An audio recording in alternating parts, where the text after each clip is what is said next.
for the Brilliant Stars to Shrouded Fable format. We have so many different decks to talk about. If we look here, hold on, going the other way, we have quite a few decks to talk about. I actually don't know how many I put on here, but these are the kind of like the top lists on Limitless TCG, and I'm just going to be breaking down each one and kind of explaining my thoughts on where they go. So obviously, knowing how tier lists work, S tier means that it's the absolute best of the best. Like, you should expect to see this at least in like the top 8 or something. Then we have A tier, which is good, and you probably could see it in at least like top 16 or something like that. And honestly, it's still viable, competitively viable, just maybe not the best of the best. B is also competitively viable, but kind of like a tier worse. C is kind of like fringe, if it's like meh, it works sometimes, and D is just don't play this. So we have a lot of decks to talk about, and I'm gonna try to make sure that I keep this video shorter. At least I'm gonna try and explain things less, but no promises at all. I know I talk a lot, especially when it comes to tier lists.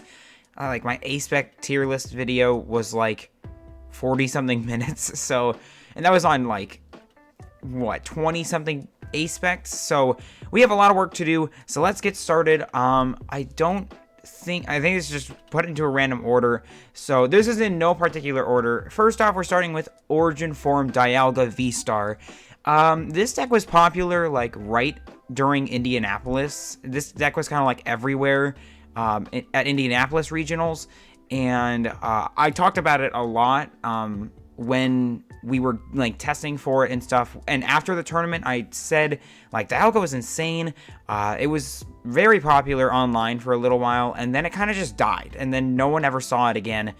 Honestly, my opinion, Dialga could just be like a kind of sleeper deck for Worlds. I might put it at like the low B tier. I don't know if I should put it in B or C tier, but I feel like it's maybe a really good sleeper pick. I know that it has, there's a lot of things that can counter it, like Kyurem and stuff, so maybe I'll put it in C tier. It'll be like in the top C tier, and that's just because it's a bit, I don't know, it just feels like it might be a bit too slow in this current format, where like everything is like turn 2, everything has to go perfectly according to plan, otherwise you kind of lose. And with the Metang and Beldum kind of engine for the deck, it feels really shaky at times. So I'm going to put it in C tier. Honestly, I'm going to put it probably towards the top of C tier. But I think just with the singular presence of Kyurem being able to do 110 to 3 Pokemon, Dialga is just going to be kind of in the lower end of the spectrum. Arceus VSTAR, I'm going to put Arceus in B tier. This is going to be kind of encompassing all Arceus builds. This is including Arceus Armarouge. This is including the kind of quad Arceus Stall sort of decks that kind of run around and whatever. And that's just because Arceus is still good, don't get me wrong. Arceus VSTAR is still incredibly versatile. There are lots of different Vs that you can use to your advantage with Arceus, and honestly, it's like kind of the perfect all-round VSTAR V sort of engine to work with. But I also think that as power creep goes on, we're going to see less and less Arceus, and honestly, I haven't seen a singular Arceus deck in a very long time. In my personal, like, just looking at social media and stuff like that, I very rarely see Arceus. I never personally have played an Arceus since, like, I don't know, Temporal Forces. I haven't really even seen any Arceus builds, but I'm going to put it in B tier because it's such a versatile and open deck that, honestly, you could see any sort of build of Arceus. And I think, honestly, it's personally, I love Arceus VSTAR, and I chose it as kind of like my deck last year, but I don't think that that's the case this year. So I'm just going to put it in B tier and leave it there. Next up, we have Lost Zone Box. Lost Box, I'm also going to put in B tier. Lost Box used to be kind of like the sort of toolbox deck of the format, where it could do literally anything it wanted. It had counters against basically everything in the format. And I don't think that it's that good anymore, especially with the inclusion of Kyurem in the most popular, one of the two most popular decks in the format right now, or one of the few, I guess, because there's not really a definitive two. We'll talk about that later. But the fact that Kyurem now exists and you can use it for one singular energy and destroy 90% of their board, or your board if you're playing Lost Box, is actually just insane. And also, Lost Box just is like at a weird point. I guess it's at a weird position where it's still very powerful and very effective, but it seems like the whole deck as a whole just feels very lackluster now. Sableye is being used less and less because we have bigger and bigger HP Pokemon. And then, of course, you have so many other liabilities. Like, if you want to use Roaring Moon to KO something, whoops, looks like there's a Dragapult in your opponent's Regidrago VSTAR discard pile, and there goes your 2-prizer, and probably another Pokemon that gets knocked out on that turn. It's just, there's a lot of things going against Lost Box right now, and kind of sorry for that side tangent, but there's a lot of things going against, like, Turbo Lost Box right now. It's still very versatile, and it's still very successful. I think I'll put it above Arceus, because it as a whole can do more flexible things rather than Arceus, but I just personally don't see it winning Worlds, and I don't really see it, like, getting to that higher end. And I think that B tier just kind of being like a mid sort of deck is kind of perfectly fine, because it's this, again, the sole existence of Kyurem kind of destroys these sorts of decks. And literally, Kyurem was designed to be an anti-Lost Box card, and Kyurem is very popular in Regidrago. So I think that I'm going to put Lost Box as a whole just in B tier. Next up is Giratina VSTAR. I'm going to put Giratina in C tier. I know that there are multiple different Giratina builds. There's two different ones. One of them is obviously the Lost Box version, which is the one everyone knows, and it has like Bana EX and stuff like that. And honestly, this is like my favorite way to play Giratina is with Bana EX and the Bana engine and whatever. But I don't exactly see Giratina doing too great, especially with, again, all these things to do. Like, you have Kyurem. I'm gonna say Kyurem like 700 more times in this video. We got Kyurem that counters it. There's a lot of other things like Regidrago VSTAR honestly can just use Giratina more effectively. Then you have things like Lugia that can actually tank a Giratina hit and also can't get knocked out by Giratina. It just feels like so much extra work for like a lackluster performance. Charizard even can like apply pressure on Giratina. You have like Gardevoir that can just keep hitting with single prizers. All these different decks that just kind of slow it down or just make using Lost Impact nearly like obsolete.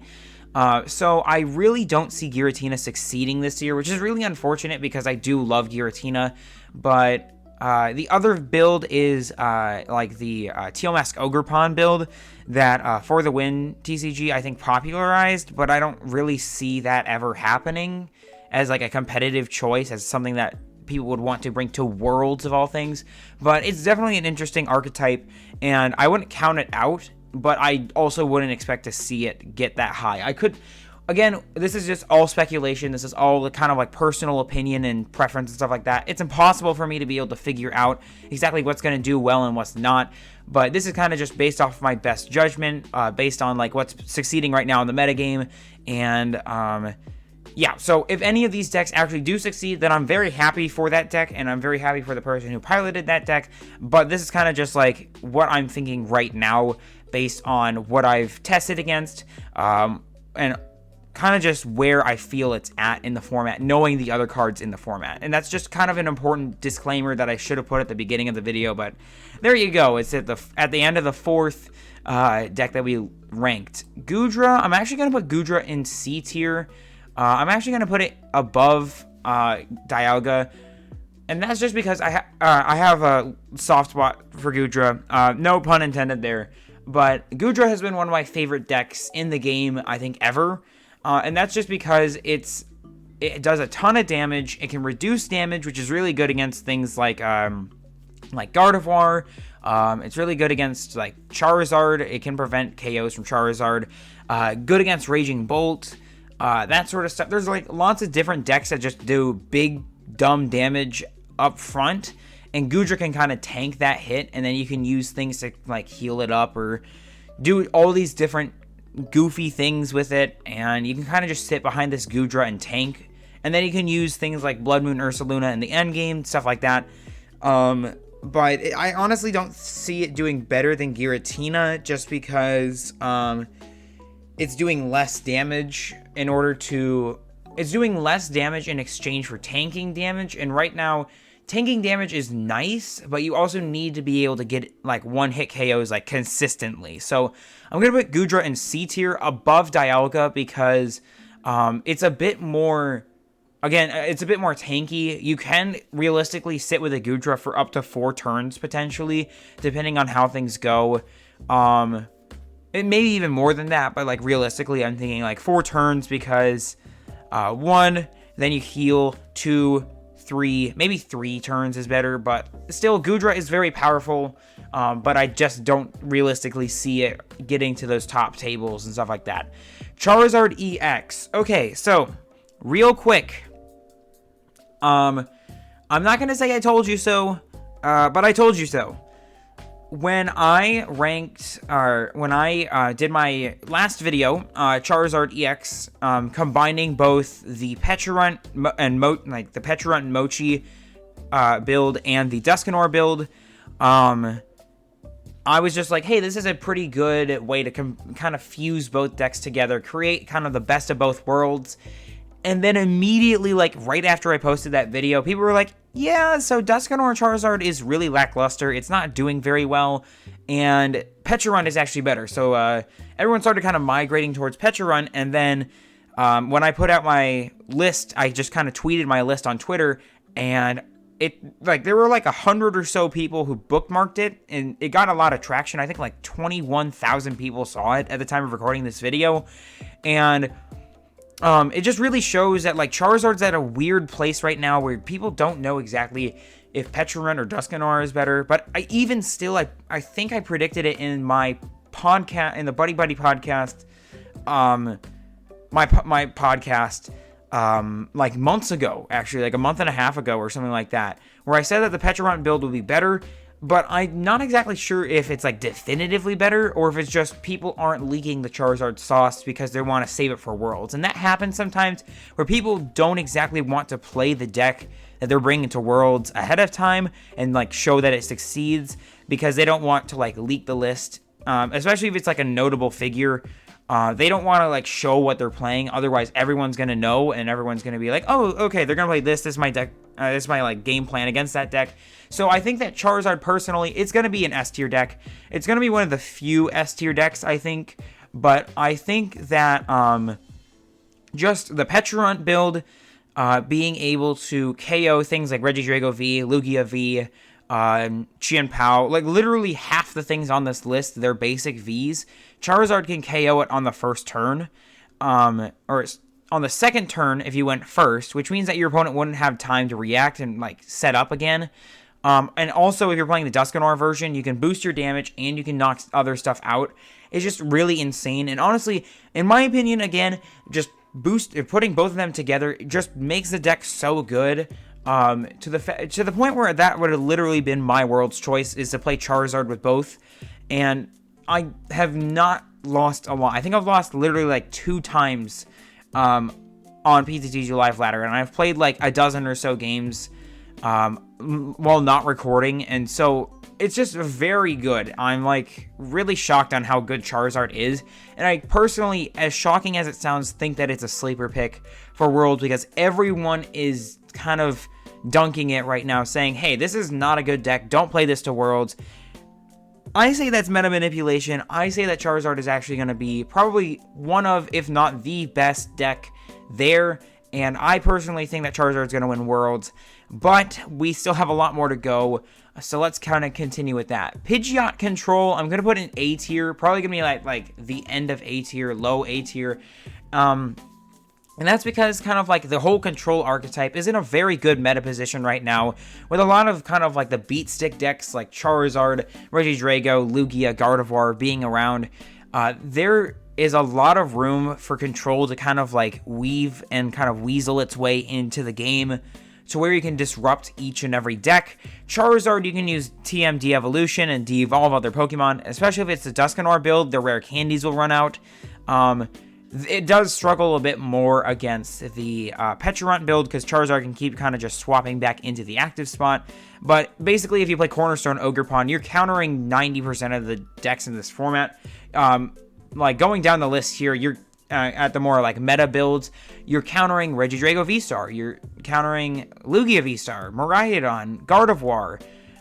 Just a ton of these different decks are just completely hard countered by Cornerstone Ogerpon in both the Pidgeot and potentially in the Quadlax builds, but more in the Pidgeot builds. So I think that it's a good deck overall. Again, there's a lot of sneaky things you can do with it, and I personally think that the Pidgeot build is maybe a bit better. But I think it's personally just a really good choice for Worlds. I don't exactly know. It's been a long time since I've like tried the archetype or whatever, but I don't exactly think it's gonna make it to like the winning top 8, top 4 or whatever. And that's just purely because a lot of the time your opponent can kind of just because the way that the deck works, you can kind of stall them out or slow play it or whatever, and it can't really just win games. I know it can attack and that it can take prize cards, but also like the amount of time that it takes to win the games and whatever, and if your opponent gets lucky at all and they have anything, then you're going to just be tying over and over again. So, and I know Worlds has more time for in between each round, so I'm going to put it in A tier. Look, I know I'm going on a tangent. I'm going to stop right there. I think that Pidgeot is a good choice. I'm going to put it in A tier, and we're going to leave it there because, oh my gosh, I need to stop going on tangents. Okay, next up is Toedscruel EX. Toedscruel, actually, I really love Toedscruel. I made a video on it like 2 weeks ago, I think. A week and a half ago at the time of recording this video, and this deck kind of just wrecks a lot of the things in the format right now. Toedscruel EX prevents Dragapult shenanigans. You can't use things like Giratina. You can't use any sort of special effects or damage counters, things like that. That is not possible when you're playing Toedscruel. And then also you can play the Slime Mold Colony Toedscruel, which basically prevents your opponent from placing any cards from their discard pile into their hand, which is basically a hard counter to like a decent chunk of decks on this list. Most notably Regidrago, Raging Bolt, and Chien-Pao, I guess. And all three of those are like so big in this game right now that I think that I'm actually going to put I'm unironically going to put Toedscruel. I don't know if I want to put it in low B tier or high C tier. Probably high C tier. And I honestly want to put it like here. I'm going to put it here because it's, I don't know, actually. I kind of want to put it in B tier, not going to lie, just because I think that it's like, it's favorable typing against Charizard, good matchups against against Regidrago, and just like overall, I feel like it could actually be another one of those like sleeper decks because it is literally the anti-meta deck. If you want to see me talk more about Toedscruel, I did make that video. It should be on my channel if you're interested in checking it out. But I personally think that Toedscruel could just be the ultimate like kind of meta counter at Worlds if people actually remember that the card exists. So probably I'm actually going to just put it in C tier. I think I'm just gonna, I'm gonna put it in its original spot, and that's because like only purely because no one remembers that this card exists. And so on the more realistic side, I'm gonna put it in C tier because it's probably gonna have a much lower play rate. Next up is Chien-Pao. My boy Chien-Pao. They've done Chien-Pao dirty, like they really have. I'm gonna put him in C tier. Probably actually, hold on, I'll probably put him in B tier actually. Because Chien-Pao for a little bit was the best deck in the format. Up until Twilight Masquerade. In Temporal Forces, Chien-Pao and Charizard were like kind of neck and neck for like the best deck in the format. And I personally think that Chien-Pao is still good, but there's a lot of things that can go wrong with it now. Especially with the higher amount of hand disruption against things like Raging Bolt and Dragapult and stuff like that. It's like, not Dragapult, sorry. Yeah, actually Dragapult, yeah, because they can like go after your Bidoofs and your Frigibaxes, stuff like that. Regidrago too, again, just Kyurem. Whoops, where did all your support go? I just personally don't see Chien-Pao doing too well. It can still do insane things, but Charizard with the Mochizard being able to KO Chien-Pao right away. Basically, if you don't go first, you're kind of just, the game is over before it even begins. And that's kind of the case with almost every deck on here. It's important to note that almost every deck on here wants to go first, except for like Lost Box so far. Kind of any like Lost Box builds maybe. It depends on your playstyle for Giratina and Goodra. But almost every other deck wants to be able to go first, so that way they can evolve first and then attack first. So I think that Chien-Pao kind of being not only in contention for going first like every other deck, but the fact that it so heavily relies on you being able to get your Baxcaliburs in play, and once again with the big bad Kyurem in the format, I just personally don't see Chien-Pao doing too great in this Worlds format, but I'm still going to give it hope just purely based on the fact that it's still there and that it can succeed. You just have to hit the right matchups, and you have to be able to go first. So I'm going to leave it at that and put it in B tier. I know it's a very gracious B tier, but it's honestly, I think, the best choice for it because it still can succeed, and it's a lot easier to set up compared to other things. And it can do, like, it can one-shot things. So I think that's where I'm going to put it, just because it's a bit more lenient. It's a bit more, if you can get past that rough turn one, then you can kind of just keep knocking stuff out from there. You can knock out anything from there. So yeah, I'm just gonna put it in B tier. Gholdengo, it pains me to do this because I know that there are a ton of people, especially on like Twitter and stuff, who will hate me for this, but Gholdengo is D tier. If there are not going to be many other decks here in D tier, but I personally think that it's going to be like at the top of D tier. And that's just because Gholdengo is such an awkward deck. It kind of is like just a worse Raging Bolt in a sense now, because you have to evolve. Look, don't get me wrong, it has a great draw engine. It has synergy with Palkia VSTAR, which is also about to get really crazy with Stellar Crown coming out, but this isn't Stellar Crown format, and honestly, you don't even need Gholdengo when Stellar Crown comes out. So it's 50 damage also is a very weird and awkward number, whereas like Raging Bolt does 70, and you can like use less energy. Gholdengo requires like multiplicatives of 50, which is just very awkward because nothing has like exactly that much HP. So you're like basically wasting energy in order to get KOs, whereas like Raging Bolt gets like exact KOs or like 10 over or something like that. Gholdengo is like wasting way more energy. It requires you to evolve, and once again, vulnerable to Kyurem. So I think I'm going to just put Gholdengo in D, just because very difficult to get it set up, lower damage output than other decks already in the format, and also it relies on smaller Pokemon, which means you have to go first, which means that Kyurem can knock anything out. And technically that is also the case with Charizard, but with Charizard you can kind of like, you can be okay if your opponent has Kyurem, because you specifically can prioritize Manaphy, whereas Gholdengo is a bit more like, okay, I need to get this down, I need to get my Gimme Ghouls down.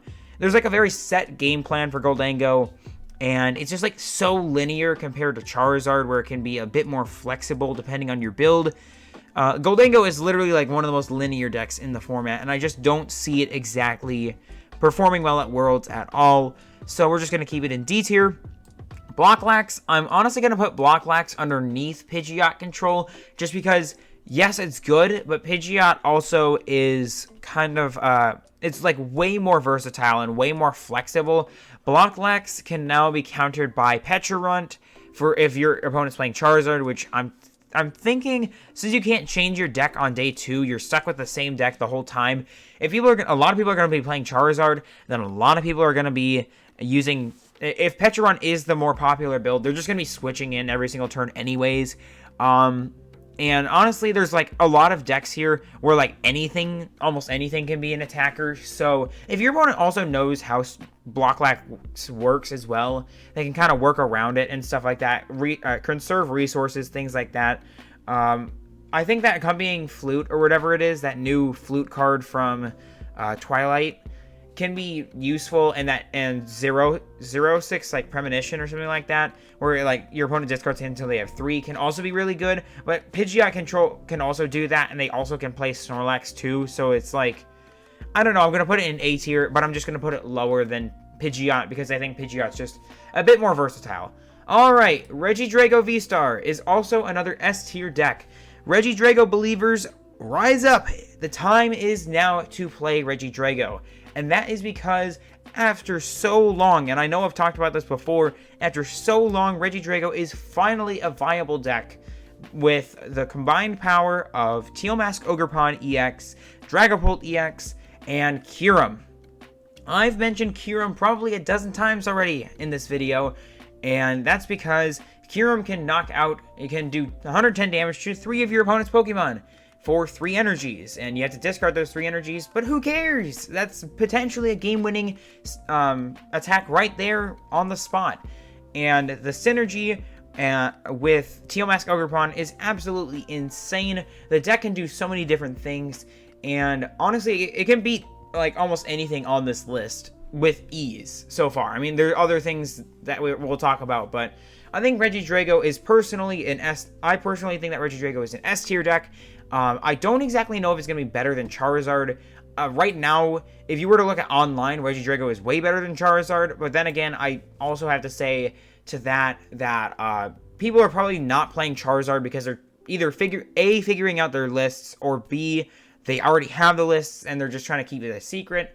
So I'm just going to put Regidrago in S because it's clearly one of the 2 or 3 best decks in the game. Next up, we have Lugia VSTAR. Oh boy, have I been playing a lot of Lugia lately, and I've been playing against a lot of Lugia lately, for reasons that I will not explain further. I probably will explain further after the tournament is over, but for now, we're going to put Lugia in A tier, and that is because Lugia is incredibly versatile.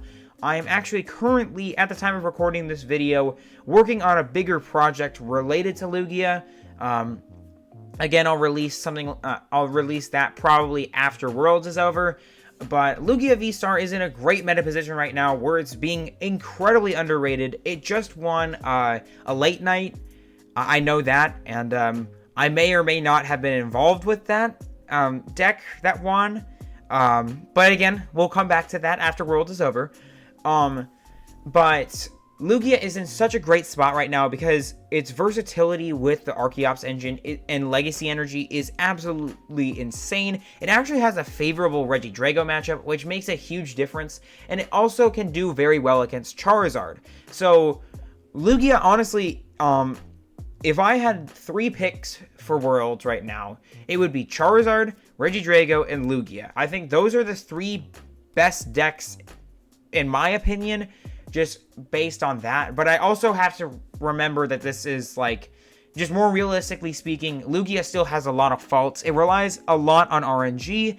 I've actually been doing a lot of math on the RNG and stuff like that, and it's just, it can be a really bad deck, but I think personally the risk is more than worth the reward, or the reward is more than worth the risk. There we go. So I think that Lugia is a very strong choice for Worlds, and I think that it's gonna succeed.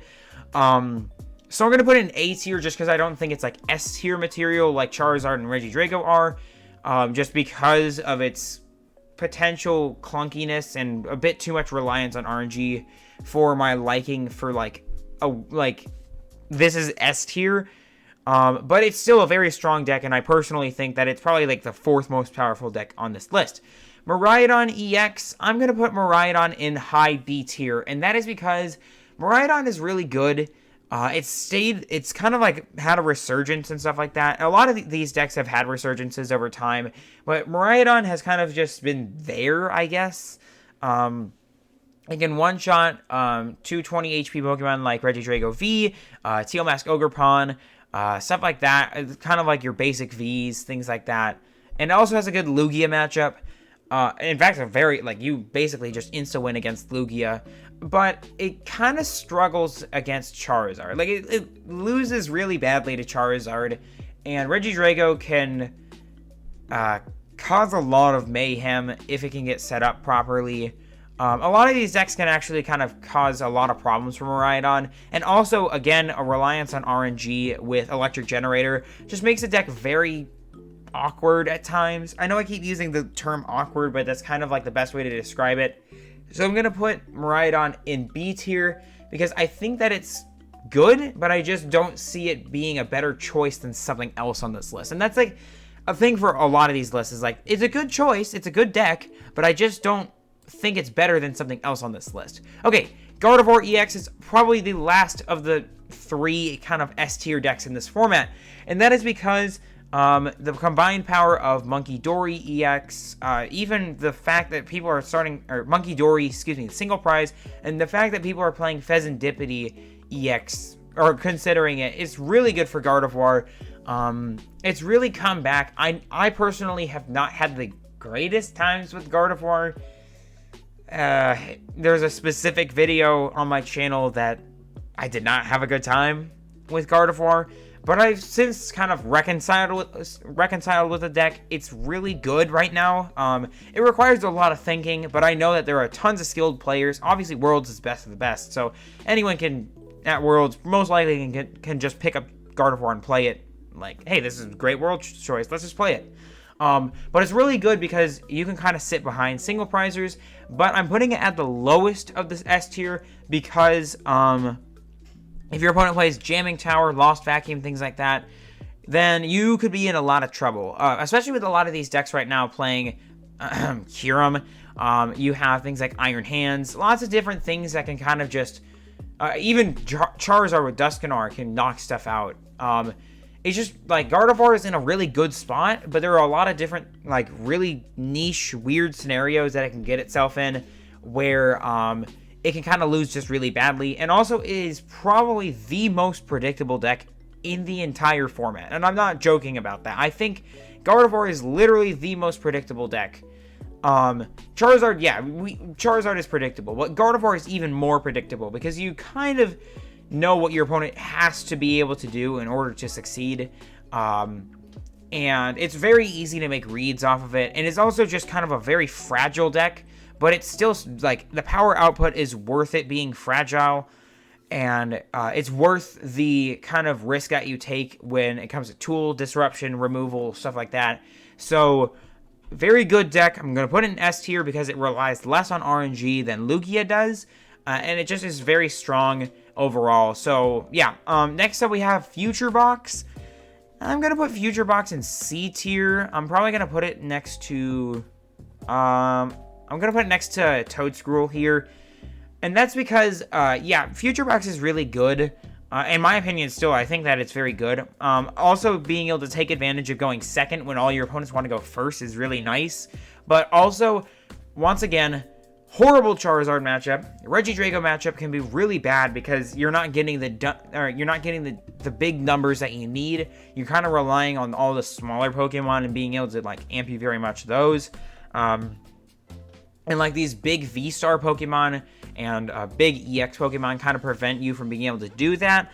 And also, kind of another situation where, like, it requires a very specific setup. You need to have your Miraidon down and an energy and your Iron Hands and all these different things, because now it is possible to KO an Iron Hands as early as turn 2 going second if you went first. So it's very important to recognize that that Iron Hands that you're setting up, you have to have a heavy baton. There's just so much setup for that deck. And honestly, it can get into a real big pickle, especially with, like, Hand Disruption, things like that. Hand Disruption is at, like, an all-time high with Iono, Unfair Stamp, and Roxanne kind of running rampant in the format right now. So I just don't see it doing too good, but it's just another one of those, like, oh, hey, that's a pretty good deck. Sure, it could do well, so that's why I'm not counting it out, but nah. Okay, Ancient Box. Ancient Box is kind of in a weird spot right now. It's got, like, Petron EX for, like, switching out, which is one of the biggest problems of the deck, is, like, getting stalled out, really. But I'm honestly going to put it in B tier because, yeah, you can do a lot of damage. Big damage with a single prizer is really good. And it has, like, a very simple game plan. You can kind of just set it all up, ramp your ancient cards in the discard pile, and then, boom, knock everything out. But it's also, like, it can be very susceptible to other things kind of just being better than it. It's a little difficult to explain because I haven't played against it a lot, but just kind of based off my best judgment and kind of seeing where it's at right now in the format. In my opinion, I think it's a B tier deck, but I don't exactly see it winning or being, I think it might be in like top 16 or something like that, but I don't think it's going to be in like top 8 or anything like that. Any of these decks right here can be a top 8. These can be kind of maybe in top 8, but most likely like top 16. This is like top 32, maybe, or probably not though. And this is kind of like, you're probably not going to see this maybe at all.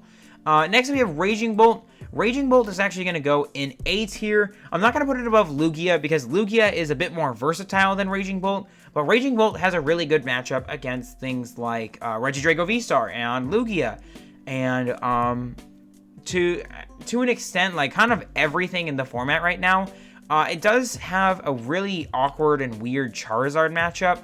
Because, yeah, you can one-shot Charizards, but then Charizard can turn around and one-shot you. So if you're playing Raging Bolt, really, I would really consider playing Bravery Charm, because 290 is a big, big Pokemon to have, especially for what it can do. But once again, another deck that can kind of be disrupted by hand disruption. Any deck can be disrupted by hand disruption, but it just feels like Raging Bolt, if you don't get your Sawdust turn 2 or turn 1 going second, then you might as well just pack it up and say goodbye, because the deck's reliance on Professor Sawdust is so crazy to me that I think that it's a bit lower than Lugia just for that reason. Of course, Lugia has its own problems, needing Arceus in the discard pile, stuff like that, but Lugia gets the edge really because of its versatility and all the different things that it can do with Legacy Energy, and Raging Bolt is a very straightforward, very simplistic deck.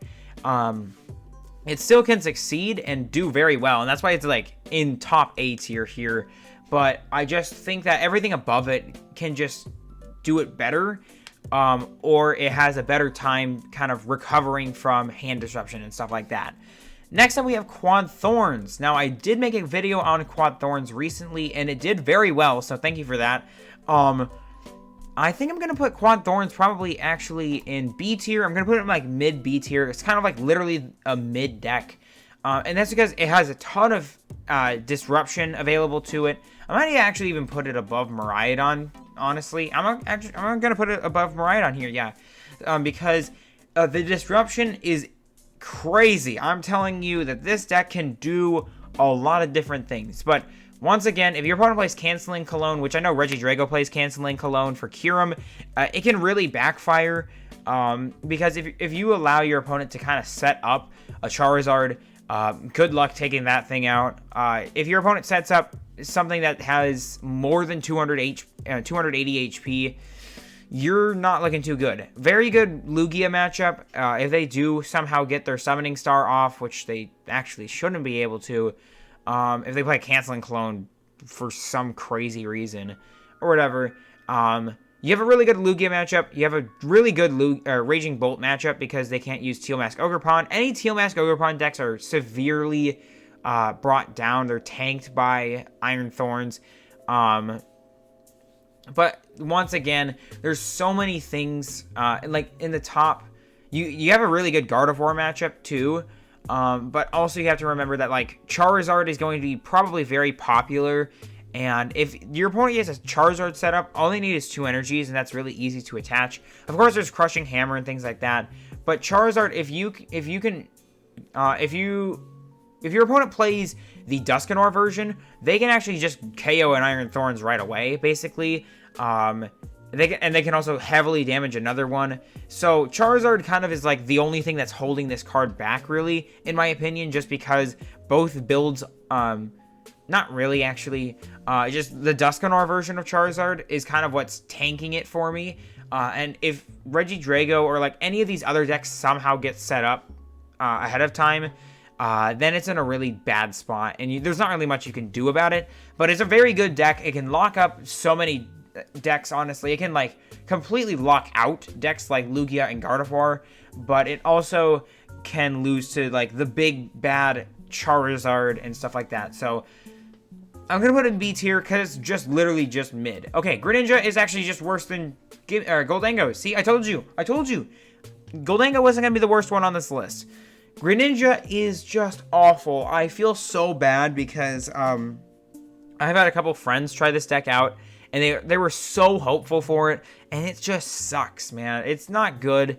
170 damage for 1 water energy is amazing, and then 120 snipe to 2 is awesome, but it's just so awkward to set up. And also there's like having to use like a Frostlass engine or whatever is just very weird.